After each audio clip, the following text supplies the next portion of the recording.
நான் ரொம்ப மன நொந்து ஒரு இடத்துல நின்னுட்டு இருந்தேங்க. என் தோழன் ஒருவன், முத்தையா மாதிரி, அவர் சொன்னார் என்கிட்ட, பர்வீன் என்ன மூளை சரியில்லாம இருக்கு, முத்தையா இருந்தா அது எப்பவுமே தான் சரியில்லாம இருக்கும். அந்த தோழன் இவரை விட கொஞ்சம் நல்லவர். என்ன தெரியுமா சொன்னா, என்ன ரொம்ப ஃப்ரஸ்ட்ரேஷனா இருக்கு, இல்லைன்னா எனக்கு செத்துடலான்னு தோணுதுப்பா, அவ்வளவு ஃப்ரஸ்ட்ரேஷனா இருக்குப்பா. அந்த தோழன் என்கிட்ட ஒரு வார்த்தை சொன்னாங்க, பர்வீன் எவன் நம்மளை கொல்லணும்னு சுத்துறானோ அவனுக்கு முன்னால சாகக்கூடாது பர்வீன். இவ்வளவுதாங்க சொல்லு. சாகலாம், எல்லாரும் சாகலாம், ஆனா எவன் நம்மளை கொல்லணும்னு சுத்துறானோ அவன் முன்னால சாகக்கூடாது. ஒரு காலகட்டத்தில் இலக்குகள் மட்டுமே கனவாகி விட முடியாது. என்ன கேட்டா ஜர்னி தான், பயணம் தான், ஸ்டாப்னே ஒண்ணு கிடையாது. எந்த ஸ்டாப்ல இறங்குறோமோ அங்கே ஜர்னி முடிஞ்சிருச்சு. பயணித்தபடி இருப்பது இருக்கு இல்லையா, ஒரு டார்கெட் முடிஞ்ச உடனே அடுத்த டார்கெட்டுக்கு போறது இருக்கு இல்லையா, அதற்கு பெயர் தான் கனவு. கனவை ஒரே இடத்துல நிறுத்திக்கிறது இல்ல. பல நேரங்களில் எந்த ஒரு மனிதன் தன் மனதிலே வலுப்படுகிறானோ அவன் தான் கனவுகளை அடுத்தடுத்த கட்டத்திற்கே மாற்றிக்கொண்டே போகிறான். மனதளவுல வலுப்படவே பல பேருக்கு தெரியாதுங்க. மனதளவுல வலுப்பெறுவதுன்னா என்ன தெரியுமா, வெங்கடேஷ் அவர்கள் வந்து சொல்லும் பொழுது சொன்னார், சில மோட்டிவேட்டர்ஸ் இருக்கிறாங்க, அந்த மோட்டிவேட்டர்ஸ்கால தான் நாங்க வாழறோம். அந்த வார்த்தையை சொன்னா, நான் கார்த்திகை பார்க்கிறேன், எந்த மோட்டிவேஷன் ப்ரோக்ராம்னாலும் வந்து உட்காருவார். சீனிவாசன் சார் வந்துட்டு போனார், அவரே எங்க எல்லாருக்குமே ஒரு பெரிய மோட்டிவேட்டர். இந்த மோட்டிவேஷனை உள்ளுக்குள்ள எடுத்துக்கிறதுக்கு பல விதத்துல தடை. ஒரு சொல் போதுங்க, நம்ம மோட்டிவேட் ஆகிறதுக்கு ஒரு சொல் போதும். கால் அருந்து விழுந்து கிடந்த ஒரு பெண்ணிடத்தில் ஒரே ஒரு மோட்டிவேஷன் தான், கால் போயிடுச்சு, ஒரே ஒரு மோட்டிவேஷன் சொல்றா அவளை வந்து சேர்ந்தது. மலை ஏறியா? கால் இல்ல மாமா, எப்படி ஏறுறது மலை? ஒரு கால் தானே இல்ல, எவரெஸ்ட் ஏறதுக்கு 2 கால் வேணாம். முடிஞ்சு அந்த ஒரு சொல், ஒரு சொல் நம்மை வந்து சேர்க்கின்ற. பல நேரங்களில் நம்முடைய எனர்ஜி லெவல் கீழே போகுது, எனர்ஜி லெவல் கீழே போகுதுங்கறாங்கல்ல, அந்த எனர்ஜி லெவலை தூக்கி நிறுத்துறது எப்படி? யார் தூக்கி நிறுத்துறது? வானத்துக்கு கீழே போய் நின்னா தூக்கி நிறுத்த முடியுமா? காலையில சாயந்தரம் போய் நிக்கிற எனர்ஜி லெவல் தூக்கிட முடியுமா? பாருங்க, எனர்ஜி லெவலை எப்படி ஹை லெவலுக்கு கொண்டு போறது. நான் ரொம்ப மன நொந்து ஒரு இடத்துல நின்னுட்டு இருந்தேங்க. என் தோழன் ஒருவன், முத்தையா மாதிரி, அவர் சொன்னார் என்கிட்ட, பர்வீன் என்ன மூளை சரியில்லாம இருக்கு, முத்தையா இருந்தா அது எப்பவுமே தான் சரியில்லாம இருக்கும். அந்த தோழன் இவரை விட கொஞ்சம் நல்லவர். என்ன தெரியுமா சொன்னா, என்ன ரொம்ப ஃப்ரஸ்ட்ரேஷனா இருக்கு, இல்லைன்னா எனக்கு செத்துடலான்னு தோணுதுப்பா, அவ்வளவு ஃப்ரஸ்ட்ரேஷனா இருக்குப்பா. அந்த தோழன் என்கிட்ட ஒரு வார்த்தை சொன்னாங்க, பர்வீன் எவன் நம்மளை கொல்லணும்னு சுத்துறானோ அவனுக்கு முன்னால சாகக்கூடாது பர்வீன். இவ்வளவுதாங்க சொல்லு. சாகலாம், எல்லாரும் சாகலாம், ஆனா எவன் நம்மளை கொல்லணும்னு சுத்துறானோ அவன் முன்னால சாகக்கூடாது. இந்த சொல்லு இருக்குல்ல, அது நம்மள மோட்டிவேட் பண்ணுது. நான் ஏதோ ஒரு நாடகம் ஒன்று பார்த்து கொண்டிருந்தேன். சாதாரணமா பார்க்க மாட்டேன், ஏதோ மனசுக்கு கொஞ்சம் ஒரு 10 நிமிஷம் ரிலாக்ஸா இருக்கணும்னு உட்கார்ந்தா எங்க அம்மா தான் பார்த்துட்டு இருந்தாங்க. அது ஒரு ஹிந்திய தமிழாக்குற ஒரு சீரியல் பார்த்துக்கிட்டே இருந்தாங்க. ஒரு சொல்லை நான் கண்டெடுத்தேன், அந்த சொல்லை உங்களுக்கு நான் கடத்துகிறேன். ஏதோ ஒரு சொல் நம்மை வந்து சேர்கிறது, நமக்குள் சில மாற்றங்களை நிகழ்த்துகிறது. அந்த சொல் நமக்குள் மாற்றங்களை நிகழ்த்த வேண்டும் என்கின்ற பிரார்த்தனையோடு நான் சொல்லுவேன். இந்து வழிபாட்டு முறையில காளி, மகிஷாசுவர மர்தினி, கொற்றவை, தாக்ஷாயினி நிறைய பெண் பெயர்கள் அம்மனுக்கு உண்டு. பைரவி நிறைய. அதுல ஒருத்தி, ஒரு பெயர் கொண்டவள் துர்கை. அந்த படம் துர்கை பற்றிய ஒரு படம். பெண்கள் நிறைய பேர் இருக்கிறீர்கள். அவர் நல்லா சொல்லி முடிச்சார்ல, எல்லாரையும் அவமானப்படுத்திட்டு சாமி கிட்ட போய் நின்னோம்னா சாமி வரம் கொடுக்காதுன்னு சொன்னார். எனக்கு ரொம்ப சந்தோஷமா இருந்தது சார் அந்த சொல். துர்கையை கொலை செய்ய வேண்டும் என்று ஒருவன் கிளம்புறான்.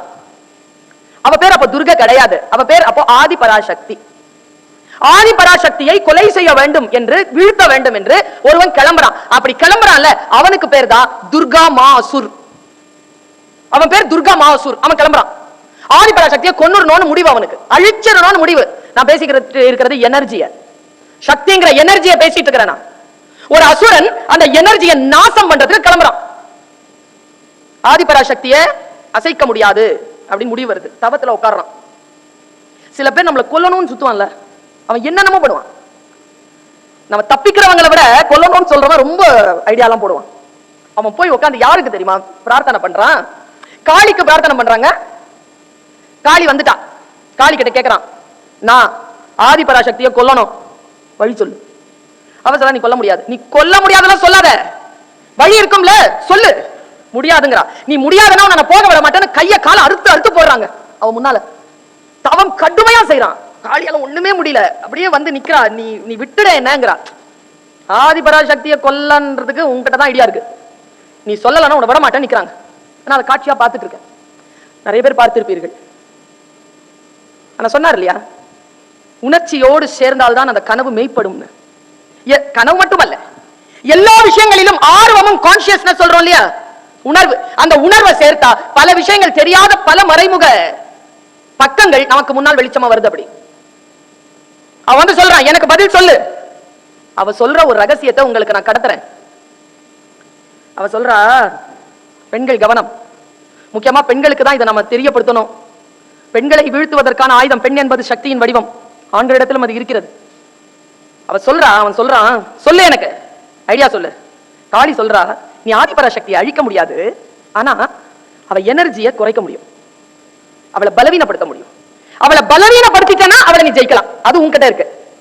அவளை பலவீனப்படுத்துறதுக்கு மட்டும் நான் வந்து உனக்கு ஒரு ஐடியா கொடுக்குறேங்கிறாங்க.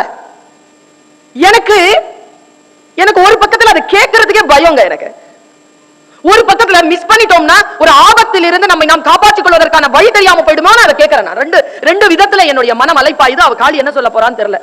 காளி சொல்றா, அசுரனே, ஆதிபராசக்தியின் முன்னால் போய் நின்றவுடன் நீ என்ன செய், அவளை நிந்தனை செய், அவளுடைய குறைபாடுகளை பேசு, அவளை கெட்ட வார்த்தைகளோடு அவளை நீ அணுகு. அவளை வீழ்த்துவதற்கான எத்தனை சொற்கள் இருக்கின்றனவோ, அவளுடைய கேரக்டர் அசாசினேட் பண்றியோ, அவளுடைய உருவத்தை அசாசினேட் பண்றியோ, அல்லது அவளை எவ்வளவு அளவுக்கு நீ தாழ்த்த முடியுமோ அவ்வளவு அளவுக்கு தாழ்த்தி பேசு. அவளை நிந்தனை செய்ய செய்ய அவளுடைய எனர்ஜி குறையும், நீ அப்ப அவளை ஜெயிக்கலாங்கிறாங்க.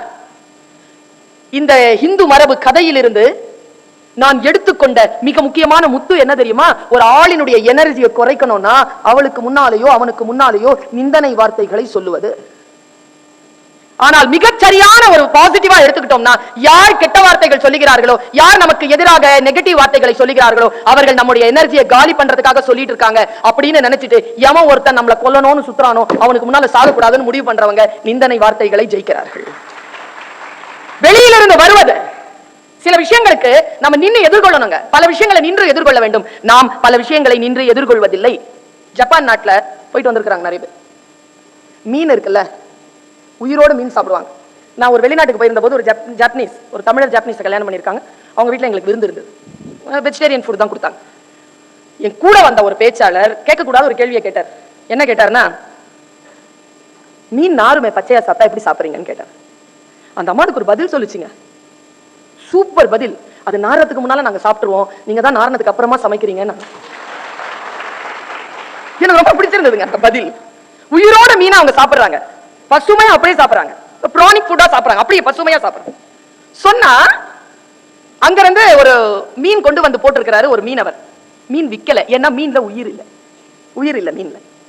இந்த உயிரோட மீனை பிடிச்சிட்டு வந்து போடுறது. நீங்க மீன் வீட்டுல சமைக்கிறவங்களுக்கு தெரியும், ஆச்சியோ அம்மாவோ மார்க்கெட்டுக்கு போன உயிருள்ள மீன் கிடைக்கலம்பாங்க. உயிருள்ள மீன் தான் துடிச்சிட்டு இருக்கிற மீன் இல்ல, அந்த மீனை தொட்டாலே அதுல உயிர் இருக்கும். அது இறந்து போயிருந்தாலும் அதுல உயிர் இருக்கிற மீனா இருக்கும். அதான் ப்ரானிக் ஃபுட். அது வந்து இல்ல, யாருமே வாங்கல ஜாப்பனீஸ். உடனே அவன் என்ன செய்யறான், உள்ள போய் அது வந்து நன்னீர்ல இருக்கிற மீன் வெளியில வர்றதுக்குள்ள வந்து கெட்டு போகுது. அதனால அது மறுபடியும் அந்த நன்னீர்லயே போட்டு அப்படியே எடுத்துட்டு வந்தான்.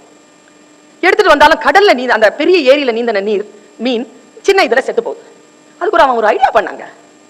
என்ன ஐடியா பண்ணானா, பெரிய சொரா மீன் இருக்குல்ல, சுறாவை உள்ள போட்டான். பெரிய சுறாவை 2 உள்ள போட்டான். அந்த பேரல்ல போட்டுட்டு மீனை பிடிச்சிட்டு வந்தான்.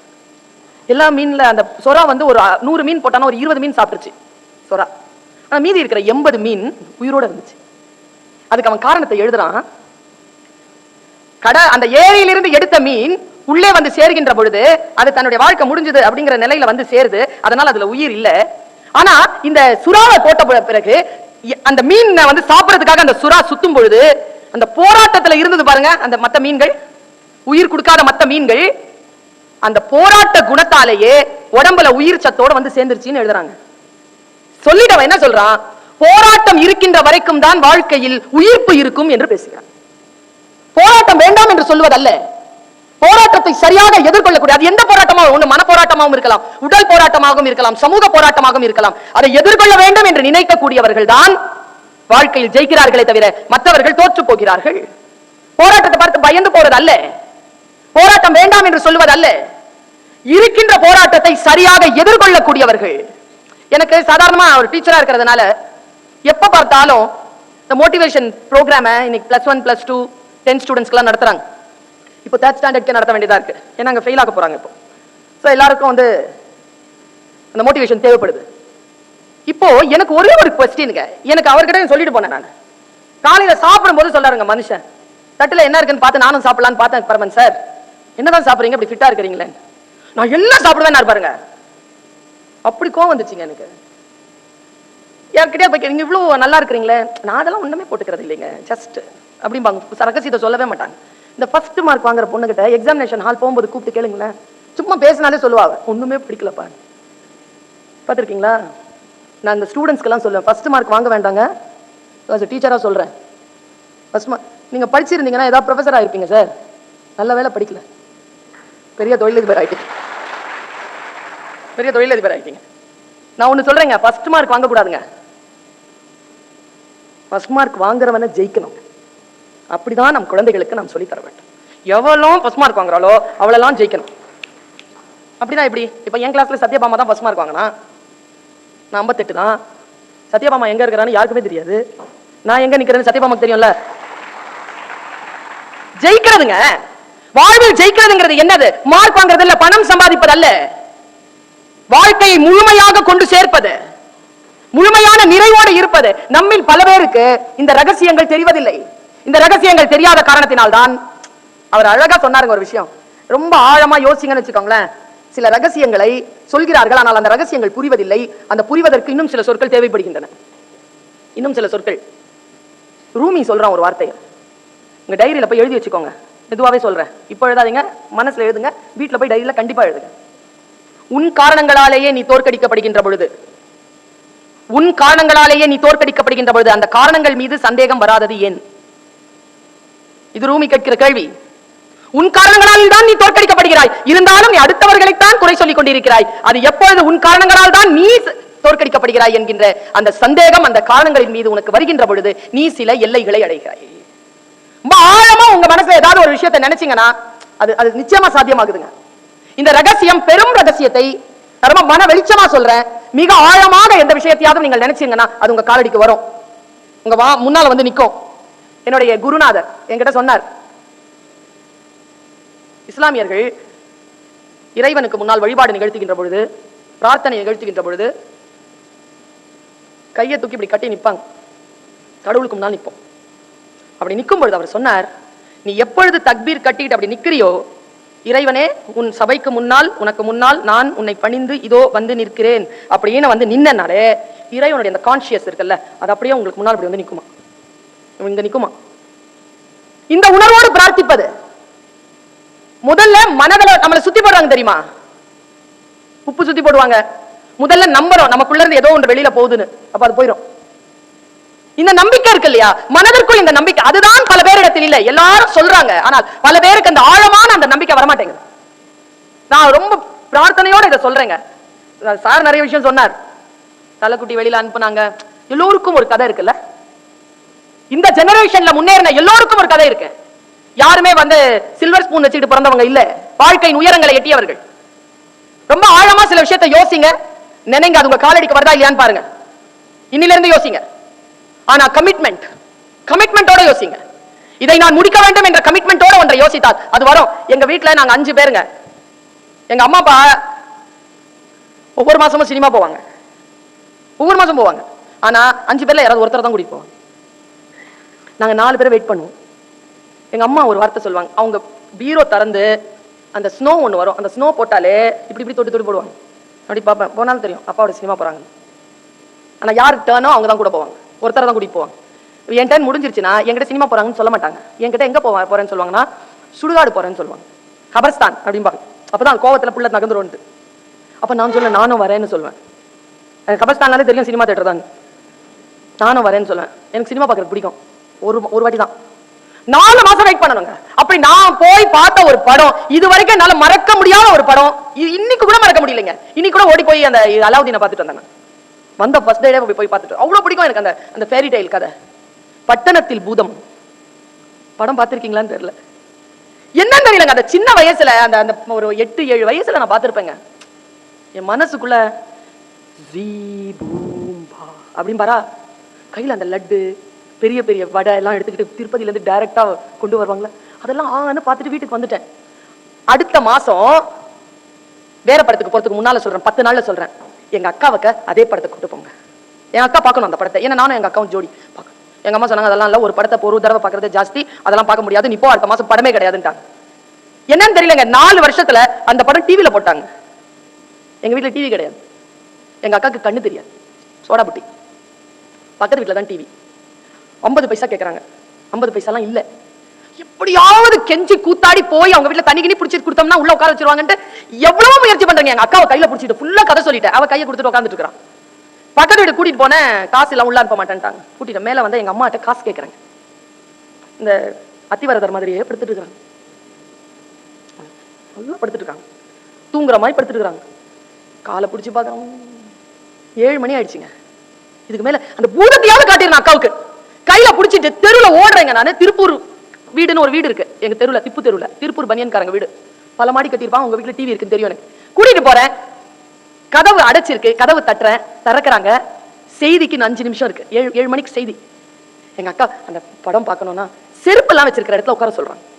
நல்ல பரவாயில்ல உட்காருங்கிறேன் எங்க அக்காவை. எங்க அக்கால செருப்பு கட்ட உட்கார்றது ஒன்றும் பிரச்சனை இல்லை சுல்தானா, எனக்கு கண்ணு தெரியாதுங்கிறாங்க.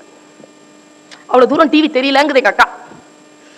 என்ன பண்றதுன்னு தெரியலங்க, மனசெல்லாம் அப்படி ஒரு நெருப்பு. எங்க அக்கா கையை பிடிச்சிட்டு, அந்த சின்ன வயசுக்கு யோசிக்கிற மனசு சூடா பிடிச்சிக்கிட்டு தெருவுல தர தர தர தரன்னு இழுத்துட்டு வரேன். அப்ப மனசுல நினைக்கிறேன், இனிமேல் எவ வீட்டுக்கும் டிவி பார்க்க போகக்கூடாது. சொந்தமா காசு வாங்கி சம்பாதிச்சு வீட்டுல டிவி போட்டு அப்புறமா தான் டிவி பார்க்கணும். அந்த வினாடியில முடிவு பண்றேன். அது வரைக்கும் சொந்தமா வீட்டுல என்னுடைய பேச்சு போட்டியில நான் சம்பாதிச்ச காசை கொடுத்து 3500 ரூபாய் கிரவுன் கருணா சூப்பர்னு ஒரு டிவி போட்டி எங்க அம்மா இருக்குதே, அதையும் டோர் போட்டு லாக் பண்ணி வச்சிரும். தெரியும்ல, டோர் வரும் டிவிக்கு முதல்ல, டோர் போட்டு லாக் பண்ணி வச்சிரும். கடைசி வரைக்கும் எங்க அக்காவுக்கு நான் பட்டணத்தில் பூதம் காட்டவே முடியல. அவ்வளவுதான், ஒரு படம் வந்துட்டு போயிருச்சு. எம்ஏ முடிக்கிறேன், டெல்லியில இருந்து ஒரு லெட்டர், தூர்தர்ஷன்ல சென்சார் கமிட்டி மெம்பருக்கு செலக்ட் ஆயிருக்கிறதுல உங்க பேர் வந்து ரெக்கமெண்டேஷன்ல போயிருக்கு, நீங்க இன்டர்வியூக்கு போய் அட்டெண்ட் பண்ணுங்க. நான் இன்டர்வியூக்கு போறேன். அப்ப நட்ராஜன் சார் வந்து ஹெட் ஆஃப் த தூர்தர்ஷன்ல இருக்காரு. உள்ள போறேன், 500 ரூபாய் காசோல கொடுத்து டிவி பார்க்க சொல்றாங்க. அதுல வரக்கூடிய படங்களை நம்ம வந்து சென்சார் பண்ணணும். சென்சார் பண்ணி கையெழுத்து போட்டோம்னா அவங்களுக்கு காசு போகும். ஏ கிரேடுக்கு 3 லட்சமோ ஏதோ, பி கிரேடுக்கு 2.5 லட்சம், சி கிரேடுக்கு வந்து ரிஜெக்ஷன் ஏதோ இருக்கு. கையில பேப்பர் வச்சுக்கிட்டு உட்கார படம் பார்க்கறதுக்கு. என்ன படங்கிறீங்க? பட்டணத்தில் பூதம் ஃபர்ஸ்ட் படம். எந்த படம் பார்க்க முடியாம தெரு தெருவா ஓடுனேனோ, எந்த படத்தை என் தங்க அக்காவுக்கு காட்ட முடியாம மனதுல வைராக்கியத்தை வளர்த்து கொண்டேனோ, அந்த படம் ஏசி ரூம்ல நானும் 2 பேருக்கு எங்களுக்கு மட்டும் பிரத்யோகமா போட்டு காட்டி கையில ஒரு பேப்பர் கொடுக்குறாங்க. அந்த பேப்பர்ல எழுதுறேன், தமிழகத்தில் உள்ள அனைத்து குழந்தைகளும் மகிழக்கூடிய வகையில் இந்த படம் படமாக்கப்பட்டிருப்பதனால் அனைவருக்கும் இது ஒளிபரப்பலாம் என்று பரிந்துரை செய்கிறேன், ஏ கிரேட் வழங்கப்படுகிறதுன்னு கையெழுத்து போடுறேன். எந்த படத்தை பார்க்கவே முடியவில்லையோ, எந்த குழந்தைக்கு அந்த படத்தை காட்டவே முடியவில்லையோ, தமிழகத்தில் இருக்கக்கூடிய அத்தனை குழந்தைகளும் மறுபடியும் பார்ப்பதற்கான கையெழுத்தை இறைவன் என் கையிலிருந்து வாங்குகிறான்.